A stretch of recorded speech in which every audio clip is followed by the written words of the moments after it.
ভোটের বাংলায় ভুতুরে কাণ্ড।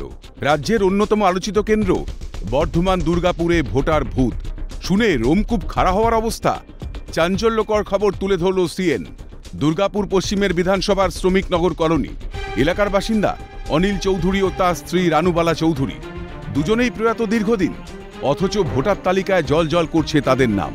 অনিল চৌধুরী এবং রানীবালা চৌধুরী মারা গেছেন। অনিলবাবু মারা গেছেন বছর 5 আগে, কিন্তু যেটা হচ্ছে রানীবালা চৌধুরী তিনিও কিন্তু বছর 3 আগে মারা গেছে। যে অনিল চৌধুরী এবং এই যে অনিল চৌধুরী এবং রানীবালা চৌধুরী, এই দুজনের নাম কিন্তু এখনও জল করছে। সংশোধিত যে ভোটার তালিকা, সেই ভোটার তালিকাতে সেই দুটো নাম কিন্তু আজও জল করছে। পরিবারের দাবি, নাম বাদ দেওয়ার জন্য নিয়মমাফিক আবেদন করা হয়েছিল, কিন্তু নাম বাদ যায়নি। আমরা নির্দিষ্ট ফর্মে অ্যাপ্লিকেশন করেছি এবং তালিকা সেটা দেখা যাচ্ছে আমাদের হচ্ছে আবার 24-এ ভোট দেবে। হ্যাঁ, আমি তো হয়তো ভোট দিতে আসতে হবে। সংশোধিত তালিকায় নাম আছে। হাজবেন্ড বলেছেন হ্যাঁ নাম তুলে দেওয়ার জন্য। হ্যাঁ, তারপরেও নাম ওঠেনি। না, কেন বাদ গেল না নাম? জিজ্ঞাসা করতেই দায়িত্বপ্রাপ্ত বুথ লেভেল আধিকারিক বাইকে করে চম্পট দিলেন। একজন মৃত ভোটারের নাম তালিকায় থেকে যায় বারবার করে। অ্যাপ্লিকেশন ভোটারের নাম আমি কোথা থেকে দেখেছো? আমরা দেখে এলাম। কোথা থেকে? ভোটার তালিকা থেকে, সংশোধনী তালিকা থেকে। ঠিক আছে, তো এটা কি থাকা যায়? বলুন না, এটা থাকা যায়? থাকা যায় এটা? সেটা আপনি ইলেকশন অফিসে জিজ্ঞাসা করুন। আপনি তো বুথ লেভেলের কাজ করছেন।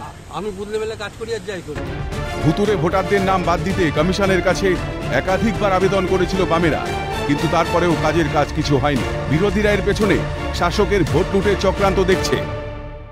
দুর্গাপুর মিউনিসিপালে 43টা ওয়ার্ডে 450 বুথে যদি হচ্ছে 21 থেকে 22,000 বুথ ঘুরে বেড়ায়, তো তৃণমূল তো ভোট, তো তৃণমূলের ভোট তো এসডিওডিএম করে ফেলেছে, আগে করে ফেলেছে। এখন আর 2017-এর মতো লুট না করলে হবে। তৃণমূল কংগ্রেসের যারা কর্মী আছেন তারা তো চাইছেন যে ভুয়ো ভোটার থেকে যাক, যাতে নগর নিগমের ভোটে, লোকসভা ভোটে, বিধানসভা ভোটে তারা যেন এই ভোট লুট করে মানুষের গণতান্ত্রিক অধিকারকে তারা যেন হরণ করতে পারে, সেই চেষ্টা তারা চালিয়ে যায়। অন্ততপক্ষে মানুষ গণতন্ত্রের উৎসবে সঠিকভাবে ভোটটা দিতে পারে। পঞ্চায়েত এবং পৌর নির্বাচনের ক্ষেত্রে এই মৃত ভোটার, ভুয়ো ভোটার শুধু নয়, তার সাথে ছাপ্পা ভোট দিয়েও যারা ক্ষমতায় এসছে তাদেরকে যদি বাংলার ক্ষমতা থেকে সরাতে হয়, তাহলে প্রথমে এই ভুয়ো ভোটার তালিকা থেকে নামগুলো বাদ দিতে হবে।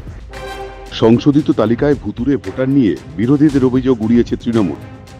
দেখুন, যারা এইসব অভিযোগ করছে, এই অভিযোগগুলো ওরা তো বরাবরই ভিত্তিহীন অভিযোগ করে রাজনীতিটা করে। তৃণমূলকে এইভাবে ভুয়া ভোটারের সহযোগিতা নিতে হয় না। তাই 2024-এর নির্বাচন, কেন্দ্রীয় বাহিনী আসবে, কেন্দ্রীয় বাহিনী টহল দেবে, মানুষের ভোট সুনিশ্চিত করার কথা বলা হচ্ছে, গণতান্ত্রিক প্রক্রিয়াকে আরও শান্তিভাবে যাতে পরিচালনা করা যায় সেটার কথা বলা হচ্ছে। কিন্তু গোড়াতেই যে গলদ, সেই গলদ কিন্তু এখন যথেষ্ট ভাবনার মধ্যে রেখেছে যারা ভোট দিতে যাচ্ছে তাদেরকে।